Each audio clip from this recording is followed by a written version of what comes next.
반갑습니다. 여러분 어떻게 구정 명절 잘 지내셨습니까?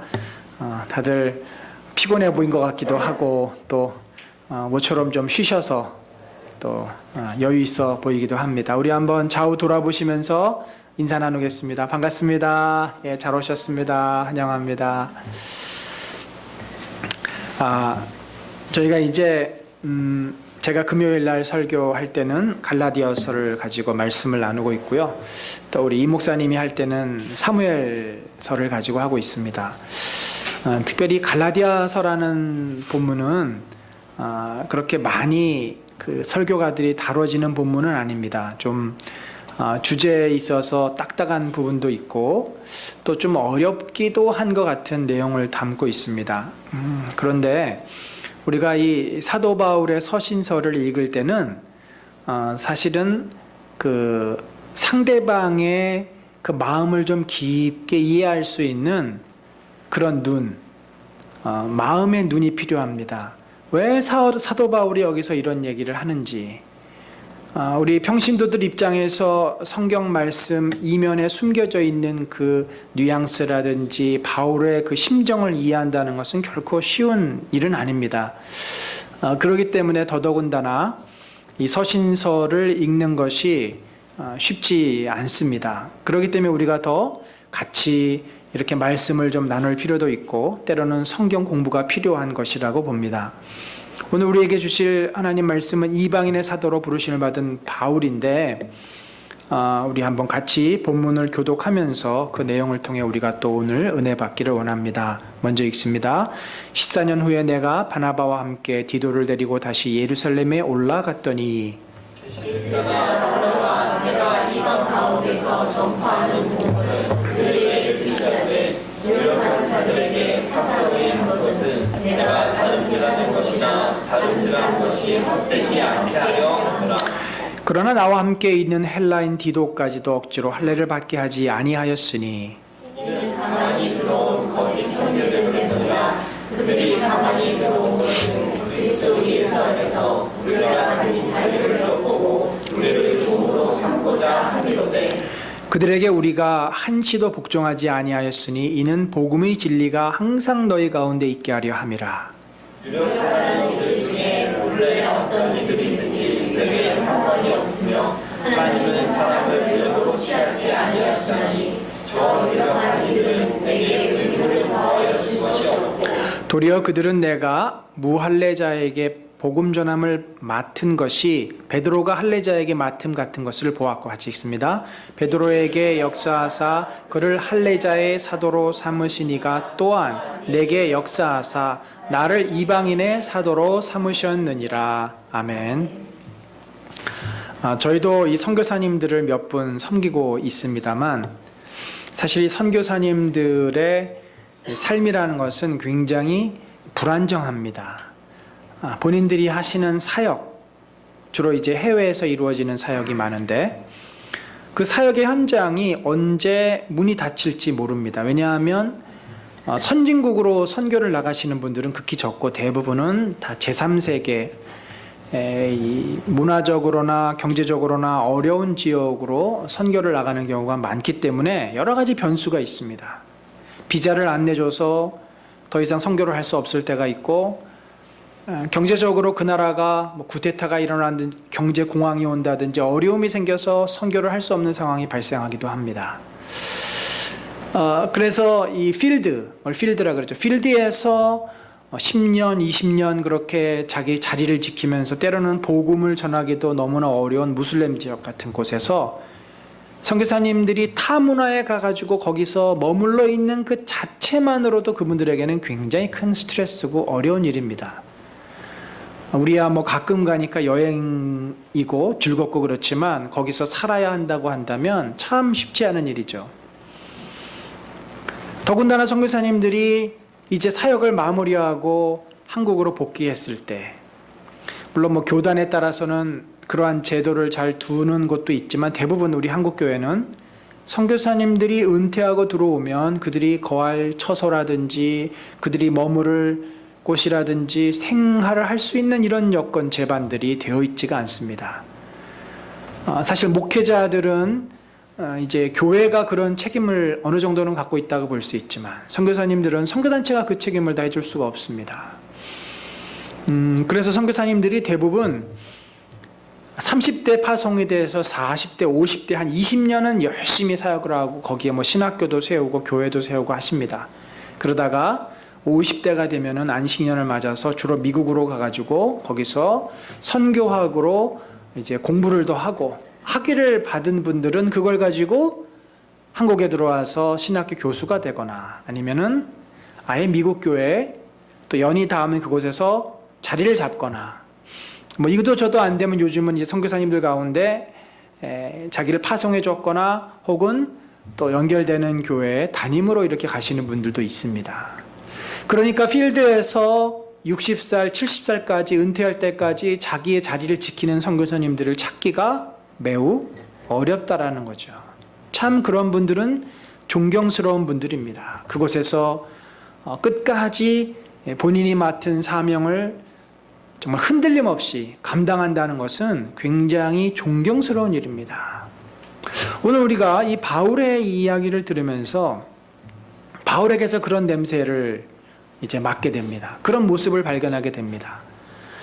바울이 지금 얘기하고 있는 대상은 당시에 교회 최고 지도자들이에요. 누구겠습니까? 베드로, 요한, 야고보.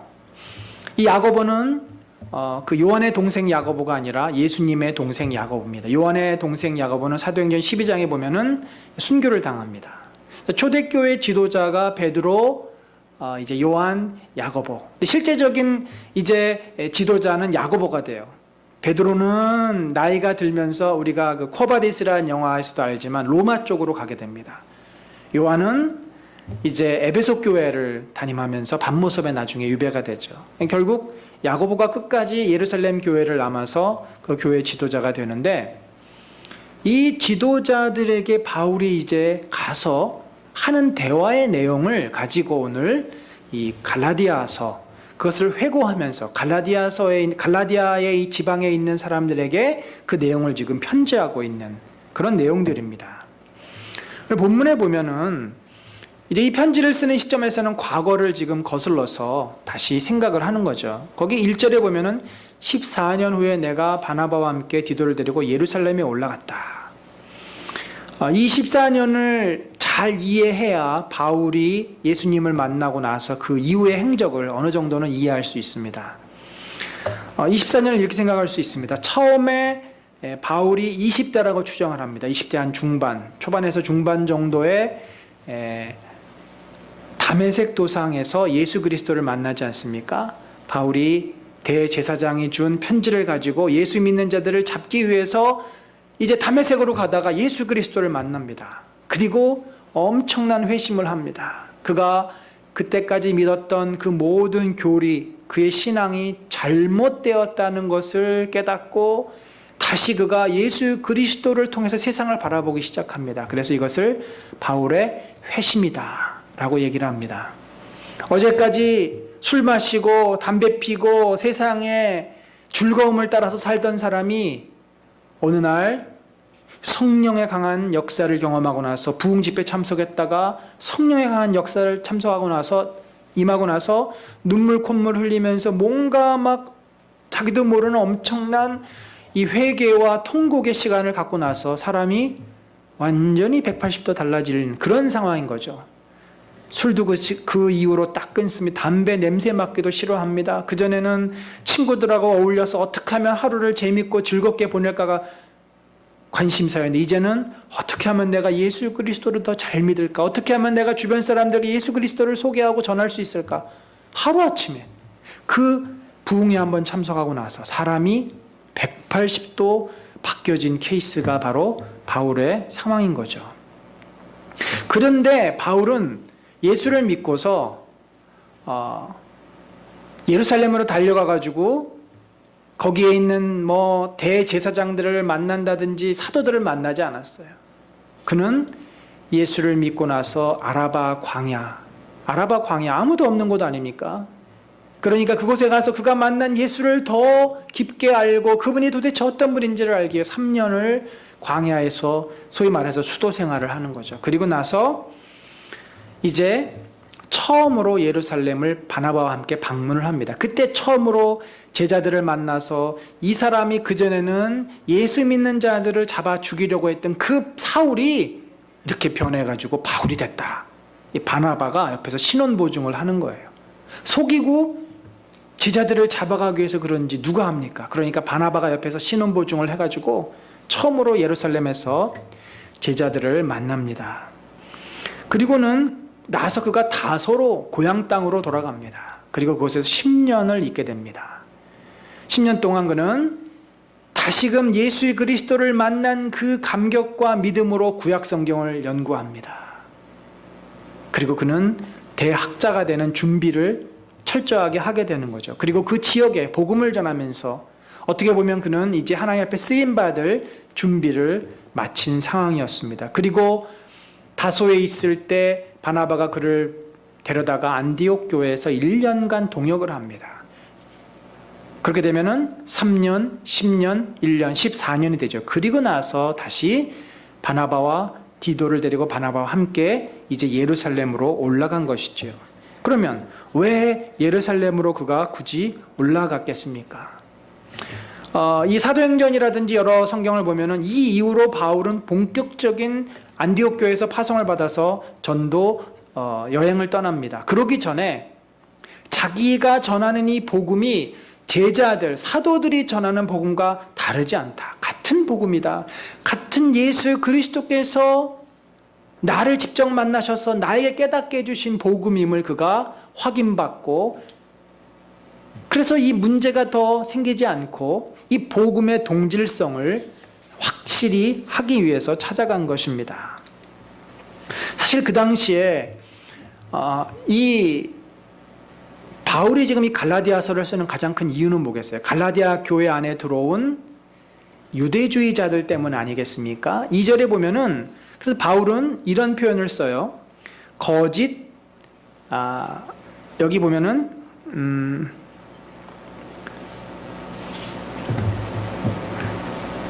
2절이 아니라 그 다음 절에 나오죠. 그 다음 절에 나오는데 여기 보면은 거짓 복음이라는 표현을 씁니다. 그러니까 바울이 전하는 복음과 다른 유대주의 복음을 이 갈라디아 교회 안에 전하는 자들이 있었다라는 거죠. 그래서 바울은 먼저 이제 자기의 과거를 회상하면서 그가 그 당시 내가 사도들에게 찾아가서 내가 전하던 복음, 내가 믿고 있는 복음이 무엇인지를 사도들에게 설명하고 컨펌을 받았다라고 이야기를 합니다. 여기 보면은 전파하는 복음을 그들에게 제시하되, 이렇게 표현을 하고 있어요. 제시하되, 그들에게 설명했다는 겁니다. 유력한 자들에게 사사로이 한 것. 근데 재미난 표현이, 유력하다라고 하는 말은 유명하다라는 말입니다. 지도자급이라는 말이죠. 사실은 이 유력한 자라는 게 9절에 보면은 기둥들이라 그래서 베드로, 요한, 야고보를 말하는 것인데, 그런데 약간 뉘앙스가 이 유력하다라는 말이 세도를 부리고 좀 과시하고 심 빼나 좀 쓴다라는 그런 좀 약간의 그 부정적인, 아주 미세한 느낌이지만 부정적인 뉘앙스가 좀 들어 있습니다. 뭔가 이 단어를 통해서 바울은 그 당시에 지도자들에게 불편한 감정이 있었음을 은연중에 내비치고 있습니다. 그 불편한 감정이 뭐겠습니까? 복음을 지금 이 사도들은 예루살렘 그 근방에만 머물러 있지만 자기는 지금 복음의 현장에 있잖아요. 다메섹에도 있고 저 수리아 지방, 소아시아 지방, 그 지역에 자기가 돌아다니면서 복음이 지금 어떻게 위협을 받고 있고 복음이 어떻게 어려운 가운데 처해져 있는지 자기는 보고 있는 거죠. 그런 문제들을 이 지도자들이 적극적으로 해결하지 않고 그냥 방치해 놓고 있는 그 상황에 대한 불편함이 있었던 것 같습니다. 바울은 사실은 독단적이고 외골수적인 사람이 아니에요. 물론 우리가 바울을 그렇게 이해할 수 있습니다. 저 사람은 너무 강성이야. 자기 주장밖에 안 해. 바나바와 막 싸우잖아. 그런 각도라기보다 바울은 분명한 것을 좋아하는 사람이었어요. 진리는 진리가 거짓 것과 섞일 수가 없다. 그는 그래서 좀 외골수적인 모습을 보입니다. 하지만 그는 그가 믿고 있는 이 복음을 사도들의 복음과 다르지 않음을 확인하고 그들에게 찾아가서 대화로 자기의 복음을 설명하고 서로 같은 하나님의 종이고 사도 바울의 예수의 사도임을 확인하고 싶었던 것입니다. 그렇지만 여전히 그의 마음 가운데 늘 교회를 어지럽히고 교회를 공격하고 교회를 힘들게 하는 그런 문제에 대한 안타까움이 있었습니다. 그래서 이제 3절에 보면 이렇게 얘기해요. 이것도 이제 과거 회상하는 거죠. 내가 그때 헬라인 디도까지 억지로 할례를 받지 않게 했다. 이 말이 무슨 말이에요? 지금 이 갈라디아서의 이슈가 되는 게 예수를 믿은 이방인들은 할례를 받아야 된다는 거예요. 여러분, 할례가 뭐죠?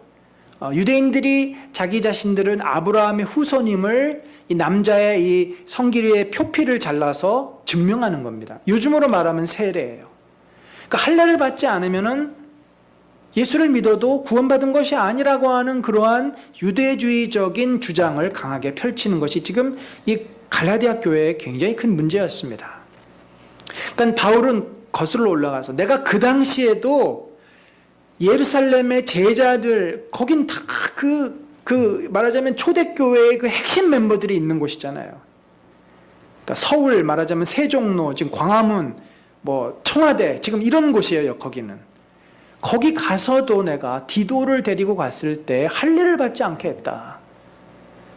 유대주의자 입장에서 보면 당연히 거기 예루살렘에 가면 할례를 받아야 되는 거 아니겠습니까?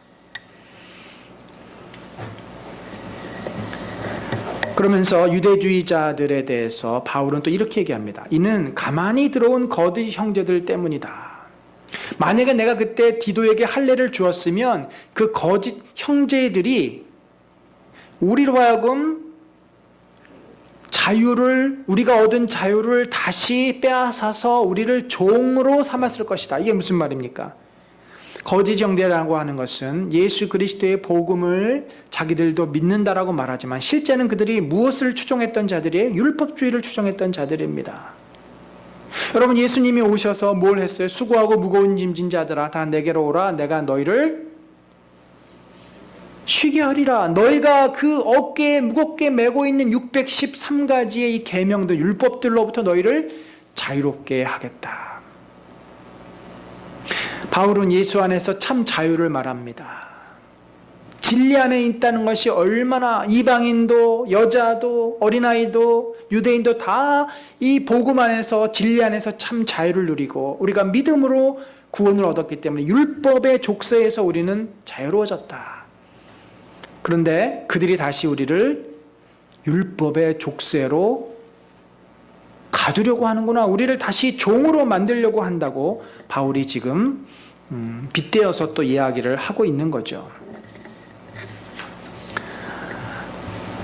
여러분, 결국 바울은 이 유대주의와 처음부터, 그러니까 그가 예수를 믿었을 그때부터 복음을 전하는 지금 이 시간까지 계속 맞서서 싸우고 있고 그 율법주의에 그는 굴복하지 않았다라는 것입니다. 그런데 바울의 이 속상함과 답답함은 무엇입니까? 우리는 한시도 복종하지 않고 그래서 복음의 진리가 항상 너희 가운데, 복음의 진리라는 것은 결코 바뀔 수 없는 거잖아요. 변할 수 없는 거잖아요. 그런데 그 당시에도 유력하다는 이들 중에, 그러니까 교회 지도자들 베드로와 야고보와 요한, 저들은 사실은 아무것도 하지 않았다. 이 문제에 대해서 아무런 이야기도 하지 않았고 나를 도와주지도 않았고 이런 문제가 있어서 그들이 무슨 조사를 한다든지 이걸 해결하려고 하지 않았다는 거죠. 그러면서 이제 이 가로를 친 것은 원래 이것이 바울의 말인지 후대에 삽입을 한 것인지 사본에 따라 좀 차이가 있어서 정확치 않다라는 표시입니다. 그런데 이제 그 누군가가 만약에 이것이 바울의 말이라면 바울의 표현일 테고 그 누군가가 삽입한 것이라면 본래 어떤 이들이든지 내게 상관이 없으며 하나님은 사람을 외모로 취하지 아니하신다. 그러니까 나처럼 유력하지 않은 사람이어도 나는 그런 것이 중요하지 않다. 높은 자리나 무슨 얼마나 영향력이 있어야 돼. 그런 것은 하나님 앞에 중요한 게 아니다. 중요한 건 뭐냐면 이 복음이 왜곡되지 않고 진리대로 잘 전해지느냐의 문제다. 그런데 어떻게 했어요? 베드로와 요한과 야고보는 어떻게 했습니까? 저 유력한 이들은 내게 의무를 더하여 준 것이 없고, 그러니까 뭐 나를 불러다가 너를 이방인의 사도로 이제 세웠다라든지 저들이 어떠한 이 복음 전파를 위해서 한 게 아무것도 없다라는 거죠. 오히려 자신이 열심히 이방에서 복음을 전하고 나서 그걸 보고하니까 바울을 보니까 하나님께서 바울을 이방인의 사도로 부른 것 같아. 베드로를 유대인의 사도로 부른 것처럼 하나님께서 바울을 이방인의 사도로 부른 것 같아 라고 이야기를 했다라는 거죠. 여러분, 바울이 지금 마음에 문제를 삼고 갈라디아 교회 교인들에게 지금 얘기하고 싶은 것이 무엇입니까? 바로 교회를 혼란시키게 했던 그 거짓 가르침들입니다. 교회를 혼란시키는 거짓 가르침. 여러분, 한번 생각해 보십시다. 그 당시에는 유대주의가 참 힘들었다면 오늘은 어떤 것들이 우리 교회를 흔들고 있고 우리 교회를 교회가 아닌 것으로 만들까요? 여러분들이 경험했고 여러분들 스스로가 혼란스러운 것이 있다면 무엇입니까? 제일 일반적인 것이 바로 세속주의입니다. 세속주의. 그러니까 교회 나가서 신앙생활 열심히 하면 복받고 잘 살고 성공하고 잘 된다라고 하는 이 세속주의가 한국교회를 오늘날 어떻게 보면 이런 모습으로 만든 것이고, 오늘날 이 모습은 성경이 말하고 있는 그 교회의 본질에서 상당히 많이 벗어나 있다라고 말할 수 있는 겁니다. 또한 이 신천지라든지 구원파 등의 이단이 교회 안에 많이 들어오고 있습니다. 구원파도 파가 상당히 많아요. 이런 파도 있어요.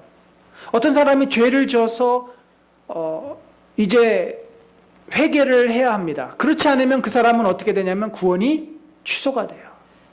우리는 예수를 믿고 나서 죄를 지을 수 있고, 죄를 지면 회개하면 죄가 용서함 받지 않습니까? 구원이 취소가 되는 거 아니에요. 그런데 죄를 지면 무조건 회개하지 않으면 구원이 취소된다고 가르칩니다. 그래서 반복적인 회개.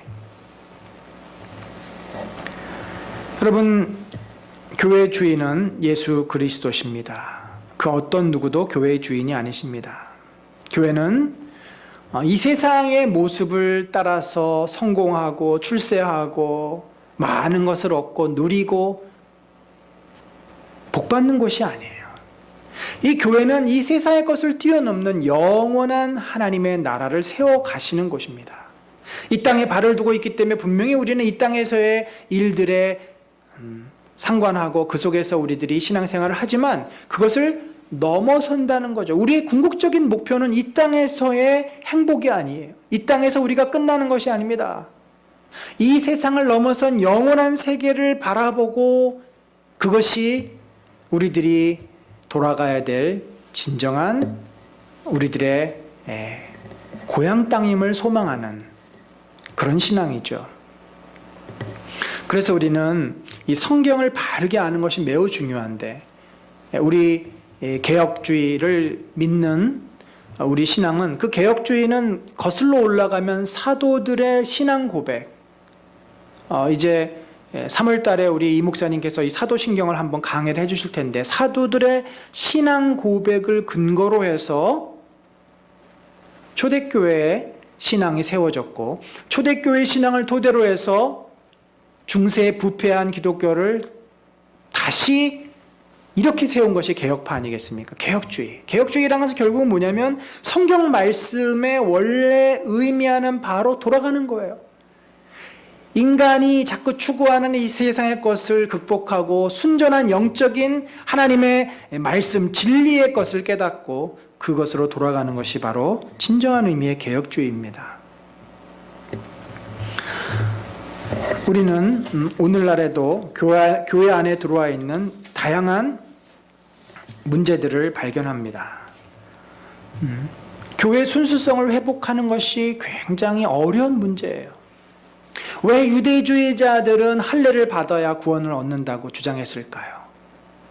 그들이 믿고 경험하고 그들이 확신하는 것이 그것이었기 때문에 그렇습니다. 그들은 그런 배경에서 자랐어요. 그것만 보았습니다. 그리고 그런 눈으로 성경을 해석을 하는 겁니다. 왜 많은 분들은 예수를 잘 섬기면 내가 이 땅에서 성공하고 복을 받아야 된다고 생각합니까? 하나님께서 내 기도를 응답하시지 않으면 나는 하나님이 사랑하시지 않는다고 생각합니까? 그것은 세상에 대한 마음이 성경을 보는 눈 아래에 있었기 때문입니다. 여러분, 교회는 그 어떠한 것으로부터 영향을 받지 않는 주 예수 그리스도께서 친히 세우신 주님의 순전한 기관입니다. 이곳은 어느 시대, 어느 역사, 어느 인생이 이루어 놓은 것이 아니라 바로 하나님께서 친히 만들어 놓으신 주님의 몸이기 때문에 교회를 세울 때 가장 중요한 것은 순전함입니다. 순전함. 어린아이 같은 믿음. 사도 바울은 지금 그것을 계속해서 이야기하고 있는 거예요. 너무나 많은 인간적인 것들이 들어와 있기 때문에. 그래서 우리가 신앙생활을 잘한다라고 하는 것은 뭐냐면 역으로 이미 내 안에 있는 인간적인 사고방식, 나의 고정관념, 나의 세속적인 생각들, 나의 합리성, 이런 것들을 신앙 안에서 어떻게 하면은 배제시키면서 순전한 믿음을 내가 갖느냐의 싸움인 것입니다. 그래서 신앙은 내가 뭘 하는 게 아니라 내 것을 내려놓고 주님의 은혜를 받는 거예요. 내 안에서는 신앙이 없습니다. 이미 우리는 너무나 많은 것에 의해서 오염되어 있고 때묻혀져 있어요. 우리가 성장하는 과정에서 이 대한민국, 이 서울이라고 하는 곳, 이 삶에서 우리는 너무나 많은 것에 의해서 오염이 되고 영향을 받아 있기 때문에 어떻게 하면 내가 더 말씀 앞에 순전히 살 것인가, 진리 앞에 내 이 교만한 생각, 어리석은 생각을 내려놓을 것인가가 항상 우리는 기도의 제목이 되어야 할 줄로 압니다. 오늘 이 시간에 사도 바울이 예루살렘에 올라가서까지 사도들에게 섭섭한 마음을 가지고 계속 고민했고, 그가 씨름했던 이 유대주의의 잘못된 가르침, 그리고 그 시간을 거슬러서 그렇게 기록하면서 그가 목회하는 현장에서 직면하는 또 그 유대주의의 문제, 그것은 오늘날 우리들에게는 세속주의의 문제로 다가오고 있습니다. 저희 은혜나는 공동체는 그래도 하나님의 말씀을 바르게 이해하고 전하기 위해서 애를 쓰고 있습니다. 물론 저희 안에도 아직 부족한 점도 있고 미처 깨닫지 못하는 점도 많이 있지만, 어떻게 하면 우리가 이 예수 그리스도를 때묻지 않은, 왜곡되지 않은 시각으로 순전한 마음으로 주님을 바라볼 수 있을까? 어떻게 하면 이 말씀을 진리 그대로 내가 이해하고 그걸 붙잡을 수 있을까? 그것이 우리의 기도의 제목이 되어야 될 줄로 믿습니다. 이 시간에 우리가 몇 가지 기도의 제목을 가지고 기도하길 원합니다. 첫 번째는 우리 교회의 순수성을 위해서 기도합시다. 하나님, 교회를 세우는 것은 우리 성도들이 주님의 몸으로 서로 힘을 합해서 세우는데, 우리 인간적인 생각이나 편견이나 목사의 주장이나 직분자들의 주장이나 그 누구의 주장도 아니고 주님이 기뻐하시는 뜻대로 교회가 순전히 세워지게 하여 주옵소서. 또한 우리 성도들의 눈이 세상의 시각으로, 나의 어떤 개인적인 경험의 눈으로 성경을 바라보는 것이 아니라 정말 그 눈에 바울이 눈꺼풀이 벗겨지고 진리를 볼 수 있었던 것처럼 예수의 제자들이 부활하신 주님을 만나고 그 전에 그렇게 깨닫지 못했던 말씀을 그들이 깨닫고 진리 가운데 거하는 것처럼 우리도 성령의 눈이 우리에게 열리고 주의 말씀을 진실되게 진리로 받아들일 수 있는 영적인 눈을 주시옵소서. 오늘 이 시간에 이 두 가지의 기도의 제목으로 함께 기도하겠습니다. 우리 같이 기도하겠습니다.